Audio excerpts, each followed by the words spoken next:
they'll ever change. I think there'll always be monsters. Council leaders have warned that funds promised by government will not be enough to avoid bankruptcy in the future. This comes as MP Angela Rayner has accused the government of applying a sticking plaster to council finances. Oliver Small has this report. Councils in England are to receive an extra £600 million in funding amid warnings they are facing effective bankruptcy. Last month, plans were announced for a £64 billion package for local councils in the next financial year, but council leaders say the settlement was insufficient. Analysis from The Guardian shows that from 2010 to 2023, spending on cultural services was cut by 43%, on roads and transport by 40%, on housing by 35%, and on planning and development by a third, with more cuts to be put in place this year. Here in Kent, leader of the Conservative group, Councillor Adrian Galvin, gave his view on the impact for local councils. The rate of inflation that has occurred has been a lot higher than the uplifted sums they've given us over the last few years. And the two areas of extreme pressure is children's social services and adult care. We've taken roughly £12 million a year out of the budget. We've tried to get extra funding by raising money ourselves. I don't think the government has appreciated the problems that councils have got. Roger Gough, the Conservative leader of Kent County Council, has warned Rishi Sunak about the government sleepwalking into financial disaster amid dramatically escalating pressure on local authorities. Jonathan Carr-West, Chief Executive of the Local Government Information Unit, says that minimal funding from government is stretching local councils to breaking point. It directly affects the amount and the quality of the services that councils are able to provide. 2/3 of their cash is going on those vital services which are not optional extras. They're literally matters of life and death. So yes, we will see redundancies in councils, but it will also affect all of us because those people are doing important work, and that work is now going to have to be done by fewer and fewer people who are more and more stretched. The Department for Levelling Up was unable to provide comment, but the Department's Secretary of State, Michael Gove, has said that we have listened to councils across England about the pressures they're facing and have always stood ready to help those in need. Oliver Small, Kent Standard. The Metropolitan Police are urging people not to approach a suspect following a chemical attack that happened in South London. A manhunt is underway for 35-year-old Abdul Azedi following the incident that occurred in Clapham Common last night. It's understood that he has significant injuries to the right side of his face, while a woman and 2 children involved in the attack were badly hurt. The injuries to the female and children, they're in a stable condition, but we are just monitoring, but they don't seem to be life-threatening, but at this time they could be life-changing. In 2018, Azedi was convicted of 1 charge of sexual assault and a one-off exposure before being granted asylum in 2020. He received a 9-week jail term, suspended for 2 years for the sexual assault, and 36 weeks imprisonment to be served consecutively, which was also suspended for 2 years. The public has been warned not to approach Azedi if they spot him. Carers for elderly family members are becoming increasingly worried and frustrated as they struggle to get a doctor's appointment. 1 in 20 patients are waiting up to 4 weeks to see a GP. This comes at a time when funding for family doctor services is falling, according to NHS figures. Well, joining me now in the studio to discuss is our reporter, Mahima Abedin. So, Mahima, what exactly does this mean for patients? Well, Finn, as you mentioned, 1 in 20 patients are waiting at least 4 weeks to see a doctor. In November last year, 1.5 million appointments in England at a GP surgery took place after the 4-week mark, and sometimes it was even more than 4 weeks after they were booked in. Additionally, in 1 in 6 appointments, the patient was forced to wait at least 2 weeks after booking in to see their GP. Now, as you can imagine, this has left loads of people feeling very anxious and worried. One of them is Seema Khalik. She's from South East London and she cares for her 75-year-old mum, and she's been finding it very difficult to get her in to see her doctor about her health. The booking system, I'd like to say it's quite flawed really. You need to call up at 8 o'clock on the dot and then you get put into a queue for almost 45 minutes waiting to get through. After 45 minutes, if there's not an appointment available, they won't see the patient that day and they will often tell me to take her into A&E.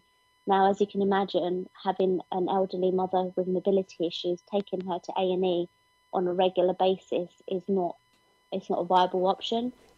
So why are patients waiting so long to be seen, and who else is this issue affecting? Well, GP leaders are blaming the situation on the widespread shortage of family doctors. They've said that this shortage is making it almost impossible to keep up with the workload. The average number of patients per GP in England right now is at 2,290, and the demand for appointments has meant that some of these doctors are feeling very burnt out, which is prompting them to work part-time and is putting pressure onto the workers who are working full-time. Dr. Sharia Hack works as a GP in London, and she's one of the doctors who has actually been impacted by these intense pressures. It was extremely intense. And when our lists were already full with all the patients, then it ended up giving us extra patients, which would run into sort of times for the home visit and admin time. So everything would sort of overrun and the day would run longer. Additional paperwork would get stuffed under my nose when I'm trying to talk to someone on the phone or when I'm trying to do something else. So a lot of doctors do burn out and get stressed.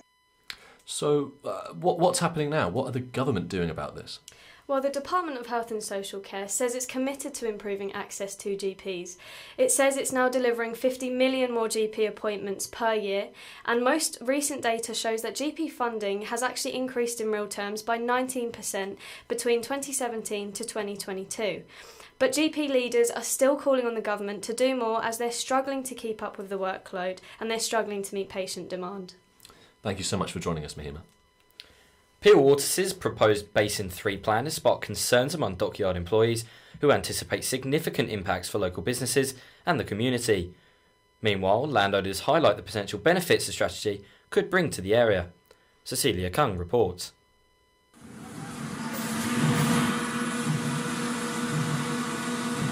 Tenants at Dockyard have hit out at plans to regenerate the site into a business and enterprise campus. Chatham's maritime heritage has spanned over 400 years, but landowners Peel Waters intend to close Chatham Docks in 2025. ArcelorMittal conveyor has been located at the dockyard since 1988 and projected loss of 1,440 jobs both at the docks and through local supply chains if plans go ahead.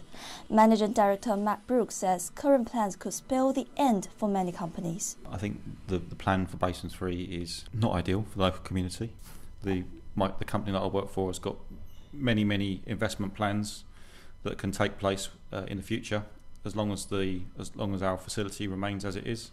What the current working dockyard does is brings highly skilled jobs to over 800 people in the local community, well-paid jobs. Certainly the community rely on. To lose those highly skilled jobs for future jobs, which may be many years away of a different skill set, is going to be a huge shame if that happens here.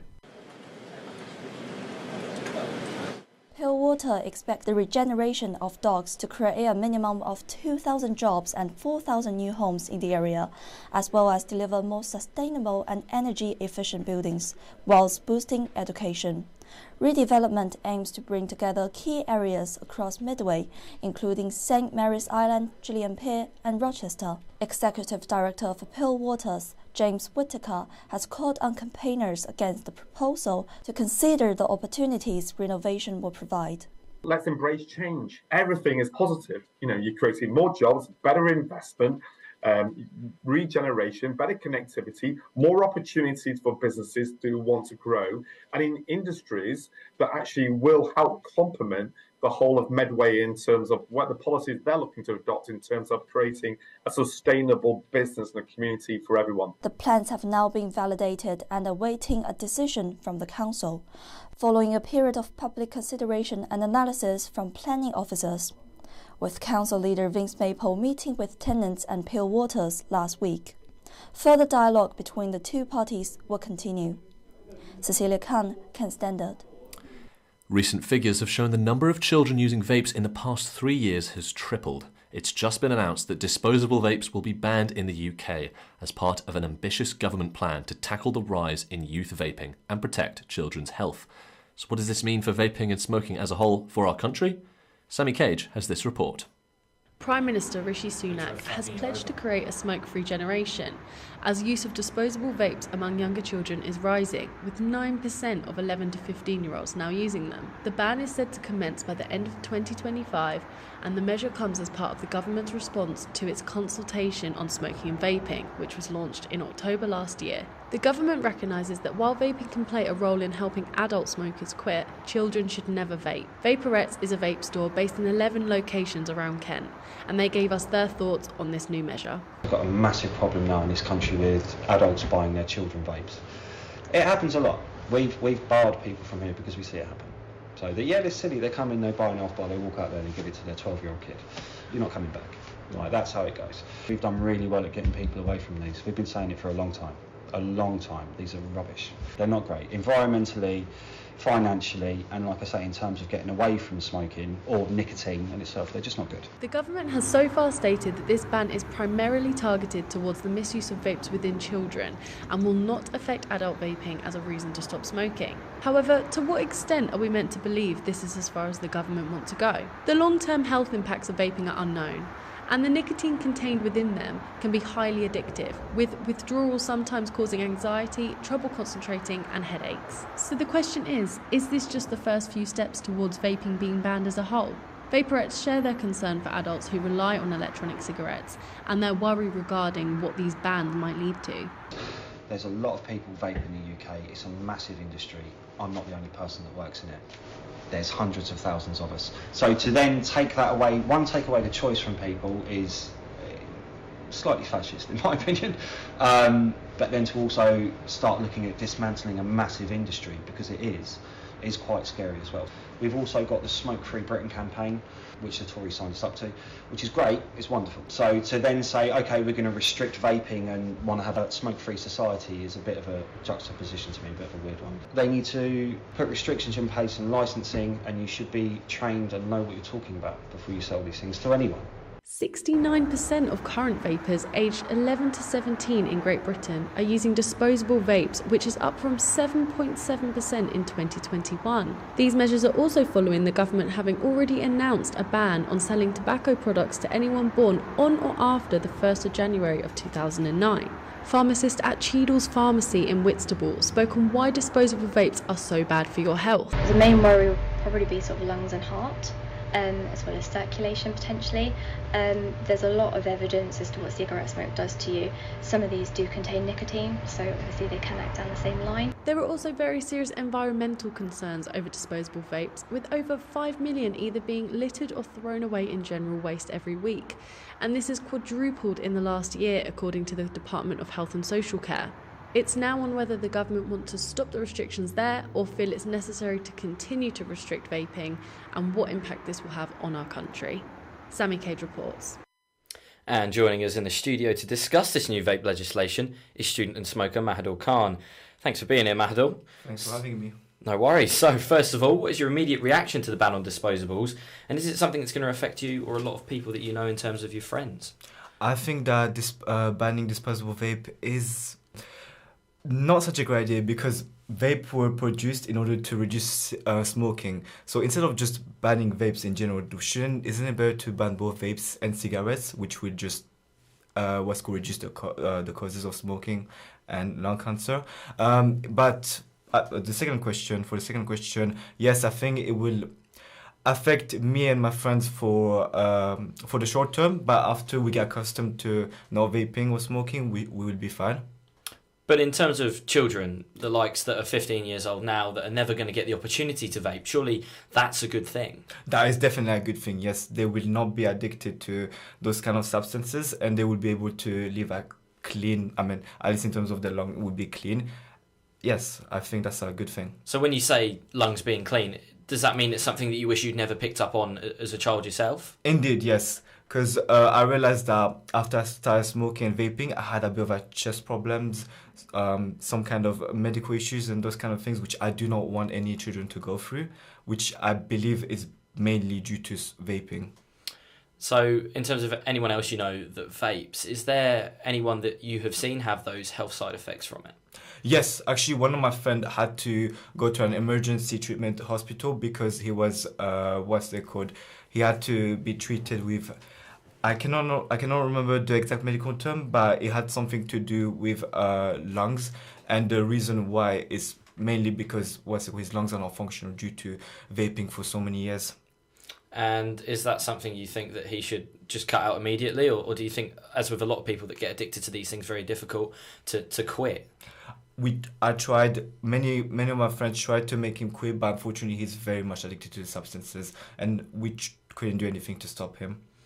So, as someone that vapes and smokes yourself, do you think it's better to smoke, or do you think it's better to vape? Because obviously there's lots of studies that have been done on smoking. We've got 70, 80 years of research on it now. Mm-hmm. But vaping being a fairly new thing, it's unknown how bad it really is yet. So what would you advise, not to just to kids and others that, you know, have just taken it up, but also to adults out there? That is true.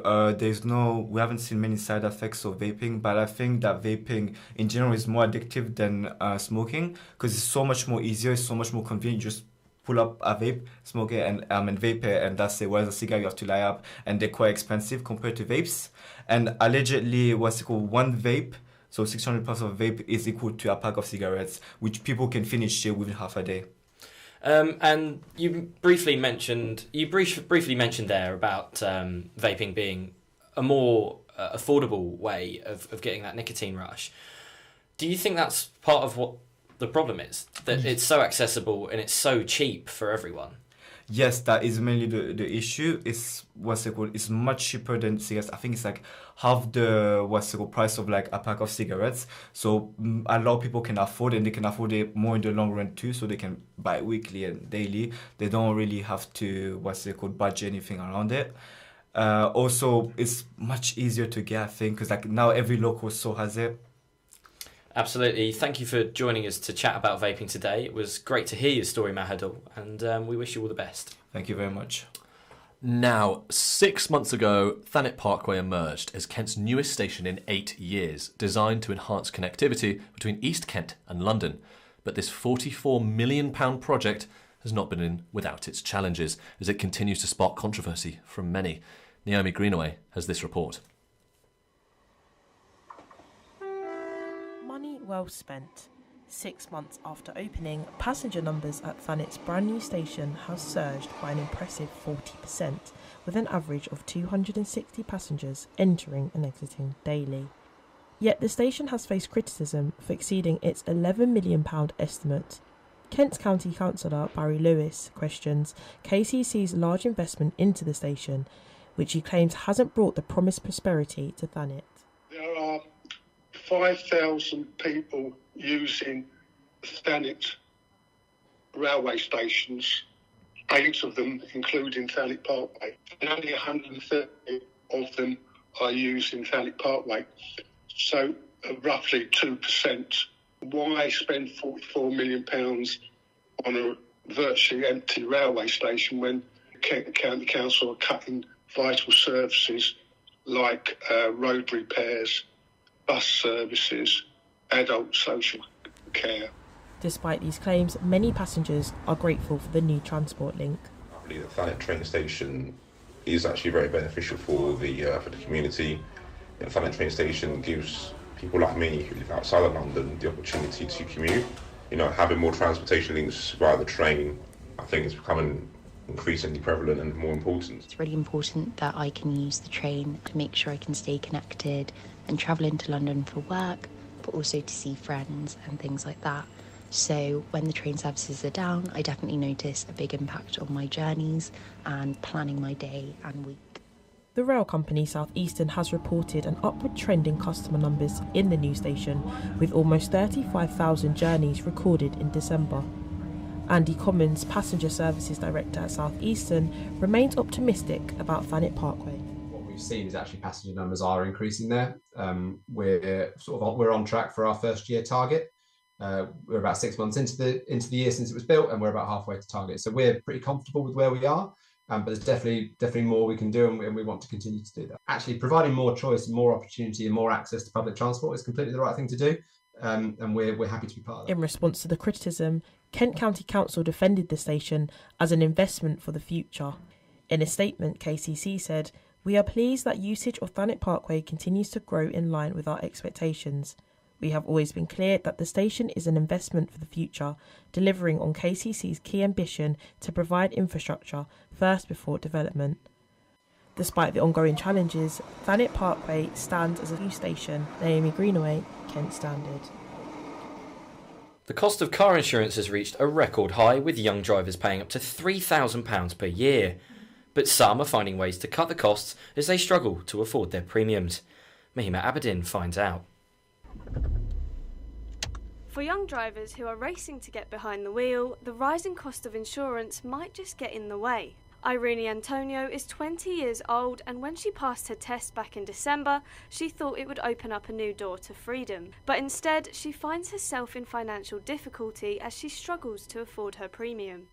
One of the big factors about my car insurance, or looking for car insurance, I was scared about was definitely the price, because I knew as a new driver who's just passed their test, it's going to be very, very expensive for me. I ended up being quoted 2.8k. How do they think that we can afford this? Especially most people are students, either in sixth form or going into university or in university when they pass.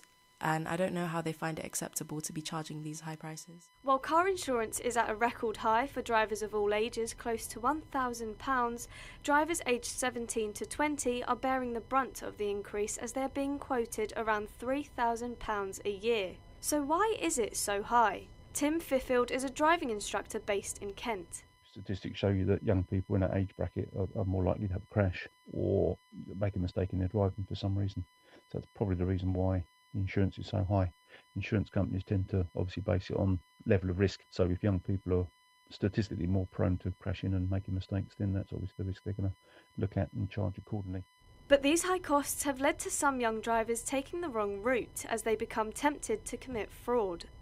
Some are being added to a policy as a named driver when they should have their own. This is otherwise known as fronting. Saf Ahmed is 21 years old and is a named driver under his sister's insurance policy. So my sister drives it almost every other day, and I would say I drive it once a week. If my sister wasn't the policy holder and I was the policy holder rather than the named driver, I don't think I would have been able to afford insurance straight away and take out insurance on a car that's mine, because it would just be way too much money, and I don't think I'd be able to afford to pay for the insurance as soon as I had passed my test and got my car straight away.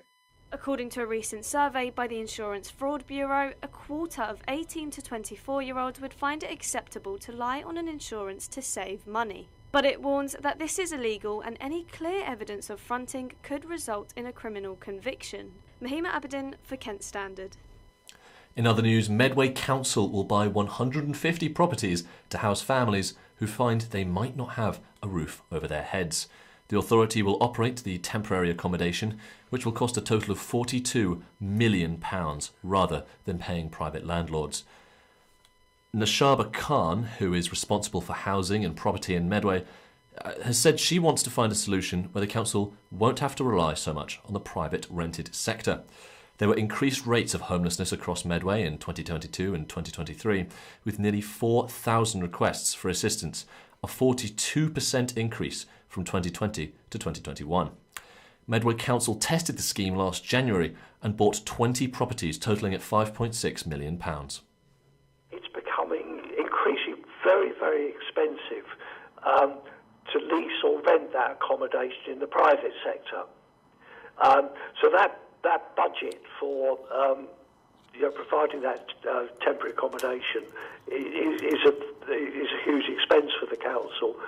So what the council's decided, and it's done it before, this is nothing new, but this is a bit larger scale than has ever been done before.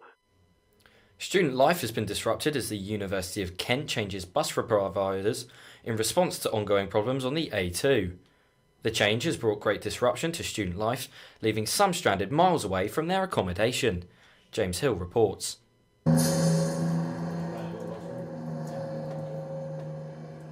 Students commuting to and from the University of Kent Medway campus have been forced to change their plans following a major disruption to bus times and shuttle services. The University of Kent has recently revamped its services following a switch in shuttle provider from Kingsferry to Zelo. According to students, the change has disrupted timings, cancelling shuttles at key times and leaving bus drivers to pick up 3 times the crowd as a result. Here's what some students had to say. For me, I find it as an advantage because, well, even though somewhat of a disadvantage that the booking system's offline, it's first come, first serve, so I'm not as worried to book because sometimes people book and they don't show. I'm guilty of that, I'm not going to lie.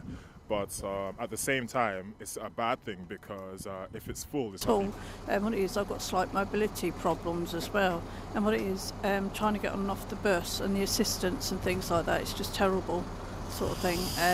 No, I'm not happy with it at all. It's like, especially like with buses, and because I'm disabled anyway, and just trying to get on and off, it's just appalling. Trying to rush in for seats and everything, because I've got suffered with anxiety and all that. It's just terrible. So specifically for disabled people who've got mobility problems, it's just also like mental health problems. It's just appalling. That's brilliant. Thank you. The only thing I am having problem with at times the dropping point where I'll be dropped. Sometimes it's not clearly mentioned on the paper when I buy the ticket from the office. Like yesterday, I experienced something like that. That's it. Students have taken to social media to express their concerns and annoyance with the disruption to the shuttle services. On X, formerly known as Twitter, students have been attacking Zelo's accounts, labelling their services as a disgrace. This triggered a response on the University of Kent's X account, which said this. The support team have seen all of your concerns and complaints regarding the shuttle services. We are working with Zelo to ensure this does not happen again. The transport team have seen all of your concerns and complaints regarding the shuttle services. We are working with Zelo to ensure this does not happen again. Many students rely on this service as it enables them to attend their lectures and seminars. The service itself is free to students as it falls under their prepaid tuition fees.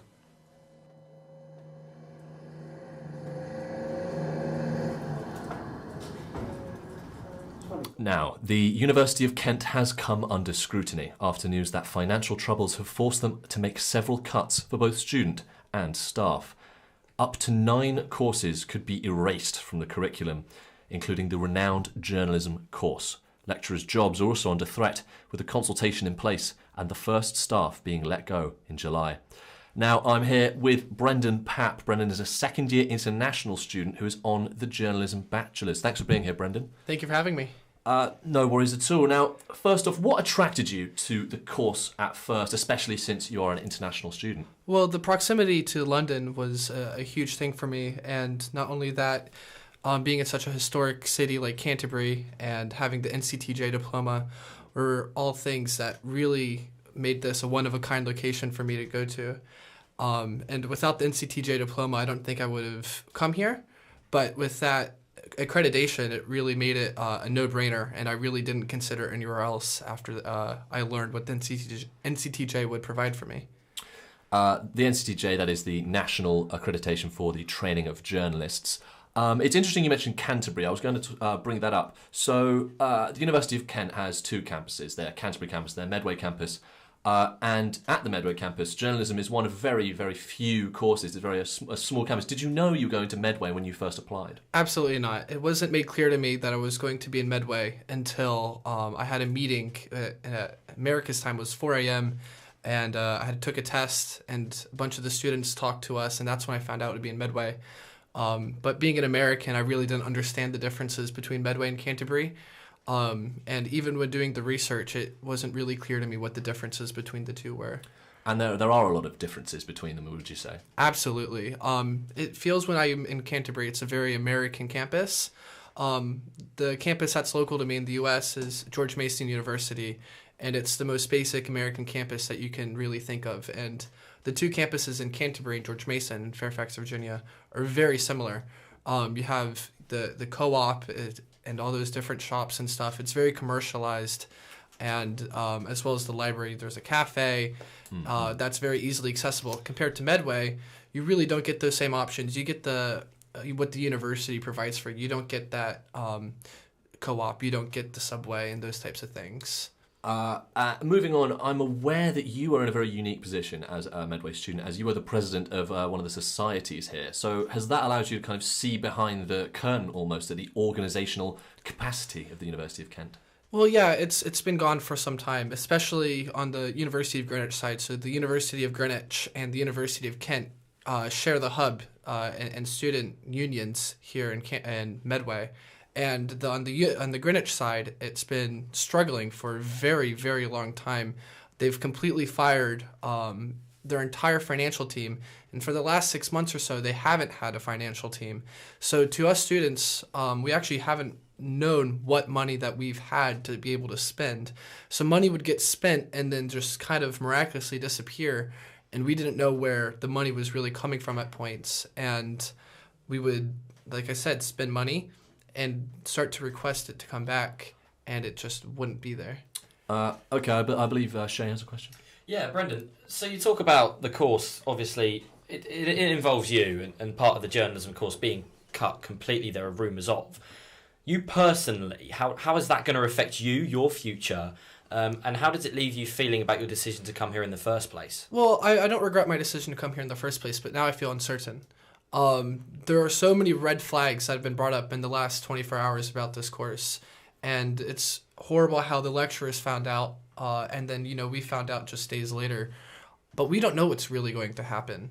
They can say that they're committed to us, but in reality, we have no idea.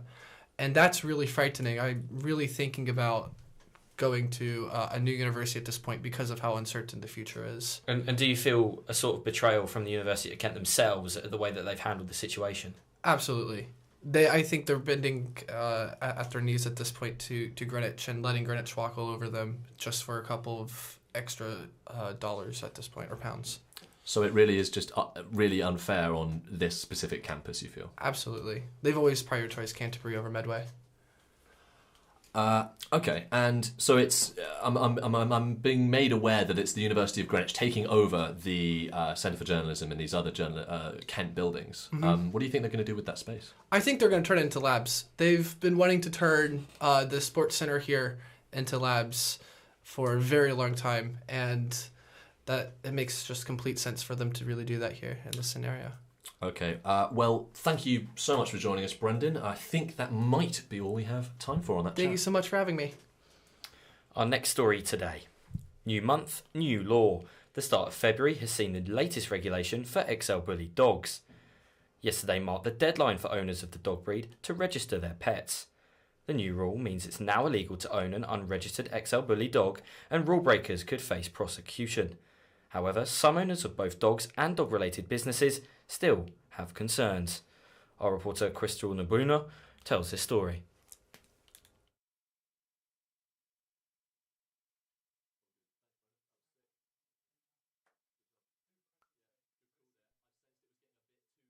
The laws were set for the dogs to be muzzled and kept on a lead in public. This time round, it was announced that by February 1st, 2024, after this deadline, it will be illegal to own one unregistered, and those who do not comply could face hefty fines as well as jail time. The government pledges to take quick action to protect the public from dangerous dog attacks. A concerning rise in fatal dog attacks involving the American type breed contributed to the decision, with 23 fatalities since 2021. Maxine Hughes is the owner of Royal Hounds Dog Park, a company in Kent where dog owners can book a private arena for their furry friends to safely play. The new laws have forced her to alter her services, and she still has concerns about how rule breakers could disrupt her business. Maxine is also concerned about how the laws could actually cause more harm than good. That is going to affect them massively, to be honest. They're not getting a wider range of socialisation. I think it's going to affect that more the younger XL bullies. You might find they might struggle a little bit with a bit of depression and a bit down. Oriana Laverne is a dog owner from Chatham whose Yorkshire Terrier was attacked by an XL bully dog. She is still concerned about the safety of her puppy regardless of the new rules. I think the problem is a lot to tackle because I know many owners who don't want to follow the rules. These dogs are so dangerous. Smaller puppies like mine are still not even safe. How many more dogs like this are going undetected? As more concerns continue to get dug up, it's wondered how much the benefits of this law will outweigh the cost of it. Crystal Warbanow for Kent Standard. Next, HSBC has been hit with a fine of almost £60 million after failing to protect customer deposits across a 5-year span. This is not the first instance HSBC has been fined in recent years. Harry Pease has this report.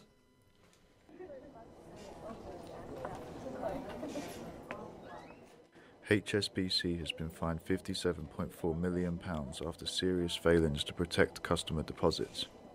The bank has been issued the fine, which is the first of its kind under a new UK law, after failing to accurately identify customer deposits eligible for Britain's Financial Services Compensation Scheme. This scheme allows deposits of up to £85,000 to be protected if the bank were to collapse. HSBC's subsidiary, HSBC Bank, was discovered to have incorrectly tagged 99% of eligible deposits as ineligible under FSCS protection. Through this negligence by HSBC, £112 billion worth of deposits went unprotected over several years. I spoke with Elliot, an associate at Morgan Stanley. These opinions are his own. He disclaims he has not given any investment advice and the answers to the questions are based on publicly known information. He speaks about the knock-on effect of their mistakes if HSBC were to collapse with their customer deposit errors. First of all, it would risk an economic shock. If all of a sudden people's savings and ultimately wealth vanishes, they're going to be spending less, they're going to be tightening their belts. If that was to materialise and people lost all their deposits, it could also cause a confidence crisis within the general banking sector, leading to bank runs, similar to what we saw last year with the collapse of Silicon Valley and other such institutions. So that would be my broad opinion on the risk if this particular error was to materialise. This is the second highest fine ever imposed by the PRA, demonstrating the severity of the mistake. The sum of this fine was lessened by the bank's cooperation in the investigation. Without this, the total would have reached £96.5 million. This is not HSBC's only major fine in recent years. One was issued in 2021 for failing to do enough to combat money laundering in their business. Prior to this, in 2012, HSBC paid out $1.9 billion following an investigation by the US Department of Justice, again for the situation of money laundering, specifically by Mexican drug cartels. I asked Elliot if he thought the 2024 fine was enough of a punishment for HSBC. Ultimately, it's not always about the fine itself, it's the press coverage. So 57.4 million, obviously to banking institutions, that's not a lot of money, but to the ordinary person who's reading it in the papers and who decides if they want to trust their money with HSBC or not, that is a huge figure. So they might be put off from putting their deposits with HSBC. The Bank of England sets out new enforcement policies which aim to speed up investigations in cases. There are plans to make further amendments to its enforcement policies in 2024. HSBC has said it has made efforts to fully resolve these issues. Harry Pease, Kent Standard. And now for a roundup of some of the most pressing local issues in Kent, from the beaches of Dover all the way to the metropolis that is Sittingbourne. Joining me now is Andrew Roffey, political expert and journalism student. Thank you for being here, Andrew. Thanks for having me. No worries at all. Now, the first thing I want to speak about is the Kent District Council. It's at risk of bankruptcy following the withdrawal of £3 million in funding. This was in order to carry out some essential checks at the port of Dover, specifically on food. Now, it's been a while since we've had Brexit. Obviously, 2016, one of the biggest political issues of the time. Does this and other local issues, do you think that comes under the kind of umbrella of Brexit?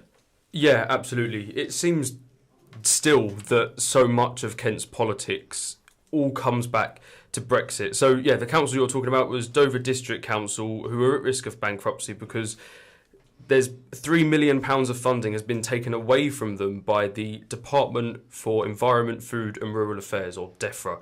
And that money is for checking food that comes in through the port of Dover, particularly for African swine fever, which is, don't want to scare you, doesn't affect humans, but it does kill a lot of pigs.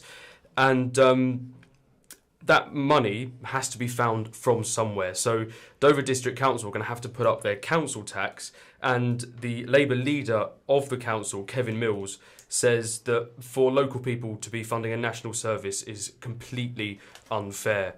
And, you know, Brexit continues to have an impact. In October, biometric checks are due to come in at Dover, which means that basically if you want to go into the EU, you have to provide your thumbprint, and Ashford Borough Council are predicting that at holiday times there'll be 14-hour queues. And the Kent County Council leader, Roger Goff, says that's not unrealistic. So that's the leader of a majority Conservative council. He's not even trying to deny that Brexit will cause us chaos in Kent. So I'm not really sure how popular that's going to be with his leader, Rishi Sunak, back in Westminster. Yeah, so, I mean, we are still seeing the effects of it, obviously. And, I mean, Kent as a kind of county is very unique in the way that it's got, district councils, unitary authorities. So, there's a real issue there, especially, obviously, with things to do with migration. And, Kent is in a unique position when it comes to international affairs. Next, one of these other big stories I'd like to talk about is that according to papers that have been seen by the Local Democracy Reporting Service, or the LDRS, 208 posts within Kent County Council are going to be axed. So these losses are mainly going to affect working in open access teams in children, young people and the Education Directorate. So I suppose my question for you, Andrew, is what services do you think might suffer the most locally with these kind of cuts? Well, essentially it's children's services that are going to be cut. Their funding model has changed. A new government scheme called Family Hubs has been introduced. It's been championed by Conservative MP Andrea Leadsom, who has the catchy title of Minister for Public Health, Start of Life and Primary Care. I've heard from the Swale Youth Consortium, who they say that the funding cuts are going to lead to 2,000 kids, and they provide care for youth clubs in Sittingbourne and on the Isle of Sheppey. 2,000 kids are going to have nowhere to go outside of school and home. And they say that youth centres, without them, there's going to be a need to increase funding for police, for mental health services, for community safety and for school workers, all because when there are no youth services, crime rates go up. And that's going to be a big issue. Essentially, saving a little bit of money now is going to create more problems in the future. So it's robbing Peter today to pay Paul tomorrow. And the argument that comes from basically anyone who works in children's services is that prevention's better than cure. And, government policy is going in the complete opposite direction. Yeah, you know what, I have to say, what this reminds me of is almost pandemic levels of children being out of school, because that's not what you want. These children, they've already seen this, they've already had to stay at home, they've already had their lives affected, and now this council is failing to provide that again. Shay, did you have a question? Yeah, absolutely. So we've discussed the impact this has on the children, obviously, and that it's robbing stuff for them.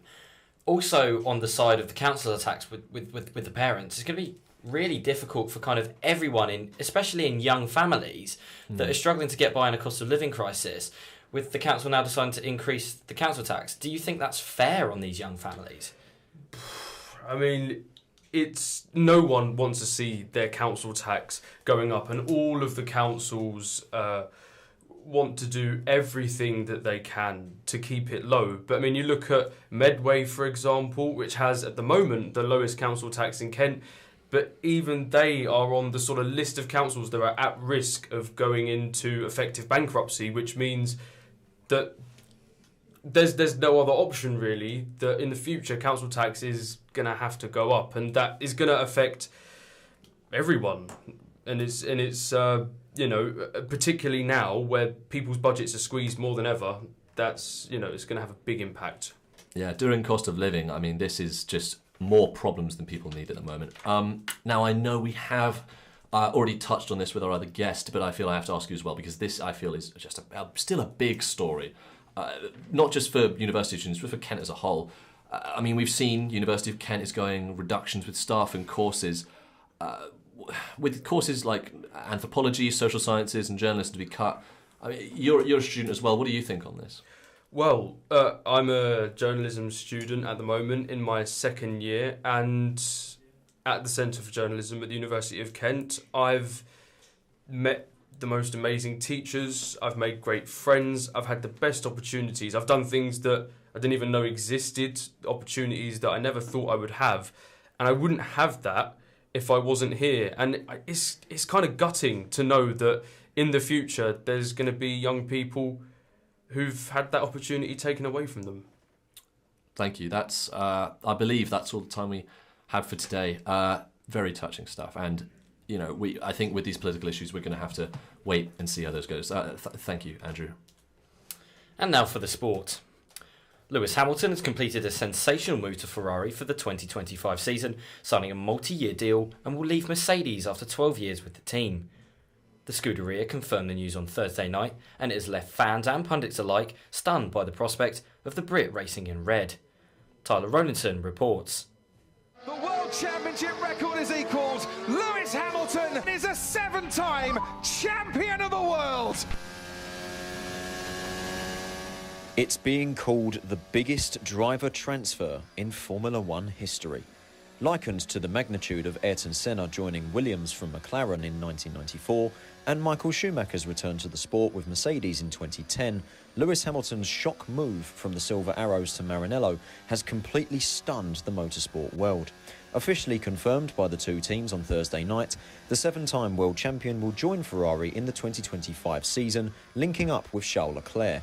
His decision to leave Mercedes for a new challenge has grabbed the excitement of fans and pundits worldwide, and Hamilton's former McLaren teammate Jenson Button cannot wait to see how he will fare in red. This is a special one for him, and I just, we're looking into the future too far, but I just hope it goes well for him, because ending your career when you've had such highs and you don't perform there, it's tricky, but I look forward to seeing Lewis, and I think Lewis is in a place where he's got a lot of confidence. And if he can carry that over to Ferrari, yeah, we're looking forward to a great fight between him and Charles. With the attention already on next year, the incredible move sets up an interesting 2024 season. Hamilton will race with Mercedes this year before leaving, and Carlos Sainz, the driver he'll replace at Ferrari, will go into 2024 knowing his future in the sport is under threat. It has also sparked conversations as to who will take the vacant seat at Mercedes, with Sainz, Aston Martin's Fernando Alonso and Mercedes junior talent Kimi Antonelli all being mentioned. But the question on everyone's mind is, why has the decision to join Ferrari next year been made now? Martin Brundle gave his thoughts. Something's dissatisfied him at Mercedes-Benz, there's no doubt about that. And I think this is Lewis going, right, I want to refocus on my racing driving, and I want this challenge. Lewis has got to make sure he goes to Ferrari and does a Michael Schumacher and not a Sebastian Vettel or a Fernando Alonso. That's the problem. Hamilton has said that this was one of the hardest decisions he had to make, but that ultimately the time was right to move on, and that he is 100% committed to delivering results in his final season with Mercedes. With the opening round in Bahrain a month away, his unbelievable move to the historic Italian team will be in the thoughts of everyone throughout the season. And I'm delighted to say that our sports correspondent Tyler is in the studio with us now to discuss the latest news in sport. The end of January was absolute chaos, not just across Kent, but England as well, Tyler. So why don't we start off with Kent's very own football team that are just the high flyers of the FA Cup right now. The first team in a very, very long time, multiple decades, to make it to the fifth round from the National League South. That's Maidstone United. So just how have they been getting along, and who can they look forward to facing in the fifth round? As you say there, it is really just the magic of the FA Cup. It's just such an incredible run for the football club, and it's even more impressive when you consider that they actually started the competition in the second qualifying round. Obviously, all of the non-league teams having to go through an extra qualifying round. They beat Chesham United in round 1, League 2 Barrow in round 2, League 1 Stevenage in round 3, and then of course last weekend Ipswich Town, high-flying in the Championship at the moment, in what was a pretty smash and grab win. 2 shots all game, scoring 2 goals in a 2-1 win, 21% possession as well. The definition of a smash and grab victory, but just such an incredible result for Maidstone, and it does see them enter the last 16, and they are the lowest ranked team to do so since Blythe Spartans in 1979. So as you say, they're a long time since the team has achieved that. They will face either Championship sides Coventry City or Sheffield Wednesday on the 26th of February. The replay is set to take place on the 6th. They'll be away from home in that one, so it'll be interesting to see how they fare off in that one. Of course, taking on another Championship side, Ipswich, high flying. The other two teams, Wednesday and Coventry, not so much in form, but it'd be very interesting to see if they can pull off another upset. And after them beating the likes of Ipswich and other league opposition, who's to say they can't do it again? So you touched on there the 2 shots that they had and the 2 goals that they scored. Manager George Elokobi used to be a wing-back for current Premier League side, Wolverhampton Wanderers, and has played at the Molineux plenty throughout his career. He was hoping for a tie against them, didn't get it. Of course, now travelling away to a Championship side. Do you expect a similar brand of football to what they played against Ipswich to whoever they face out of Sheffield Wednesday and Coventry City? I think very much so. I think really he'll just be organising their team to just be passionate and just go for it, really. I mean, obviously, they went into that game knowing that Ipswich were the better side, and they were, as you can tell by the stats, they speak for themselves. They were very much up against it, so they will be playing a defensive game and looking to hit them on the counter-attack. As I said, with Coventry and Wednesday, not so much in form compared to Ipswich. You could see it working maybe more against a side like that, but then again, you could say with the Championship's expertise, they could be more alert to that and could be more ready for it. But as you say, George Elokobi, obviously, he knows the game very well. He will be getting that team raring to go and be passionate and ready to cause a massive achievement to reach the quarterfinal. And he was very emotional after the Ipswich game as well, so the passion will most definitely there. I'm very excited for this one. So moving on to the other side that we've got in Kent, the Football League side, middle table in League 2 at the moment, is Gillingham Football Club. Transfer deadline day yesterday then, so just how active were they on the moving front?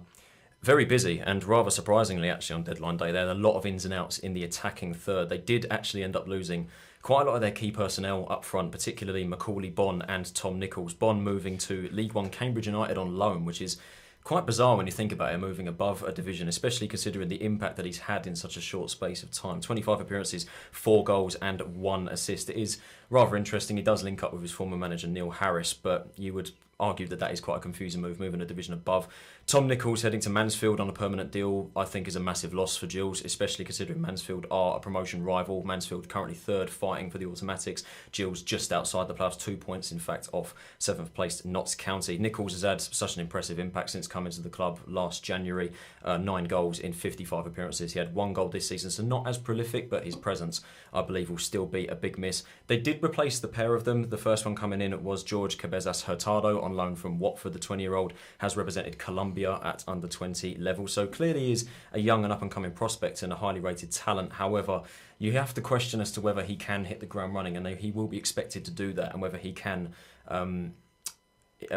replace the goals that they have lost. And the second one coming in was Josh Andrews, coming in on a permanent from Birmingham, more established at League 2 level, scored 5 goals with Accrington in the first half of the season on loan. They've made this one a permanent deal from Birmingham, 22 years of age, so one to build upon in the future, and you could argue could come in and bang in the goals as he has done with the likes of Bonne and Nichols, but you do have to kind of question with the other signing as well, Hurtado, whether he can live up to what will be a lot of pressure on such a young player's shoulders.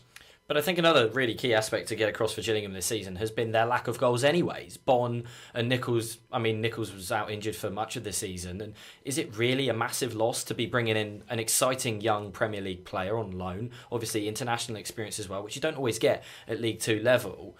It's got to be at least somewhat promising for the Gills now that they've got this young gunning talent in the club finally.